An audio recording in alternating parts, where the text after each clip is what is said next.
Taoiseach, yesterday the Data Protection Commission fined the Department of Health €22,500 for, quote, excessive and disproportionate eliciting of sensitive personal details about the private lives of people who had taken legal action against the state. That's in relation to legal challenges in relation to access to supports for children with special educational needs.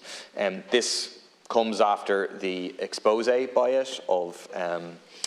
of it by Shane Corr, a whistleblower in the Department of Health, who spoke out about a practice of collecting sensitive medical and personal information about vulnerable children and their families when the state was defending lawsuits. To quote him, he said, "I saw several notes relating to alcoholism within the family structure. I saw notes relating to siblings of children that weren't relevant, whether the child was prone to violent acts towards its parents, its siblings, its teachers, its doctor. Everything that you would not want to know about the family living beside you was there." I mean, really horrendous approach, with the state abusing its position as a provider of care in order to gather information, to use it against parents of families who are just trying their best to get what they need for their kids. I mean, it's really horrific behaviour that happened. I'm not sure that a fine of €22,500 is sufficient. I just obviously would invite the Taoiseach to take the opportunity to really condemn what happened there, and to ensure that such behaviour will such approach to these things will never happen again. Deputy Murphy, I'm actually not aware of that finding. I probably should be, so I will get briefed on it. Perhaps it's only in the last few days.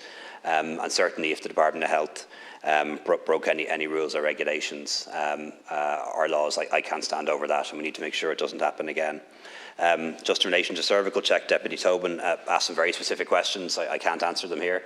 I'll ask Ms Donny to come back to him directly, or I will do myself. One thing I would draw attention to, though, is the World Health Organization report that came out recently, which just demonstrated the extent to which Ireland is now an outlier when it comes to how the courts and our justice system treat screening.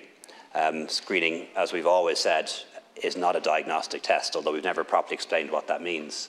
The whole point of screening is that it can't diagnose cancer, or can't be relied upon to diagnose cancer.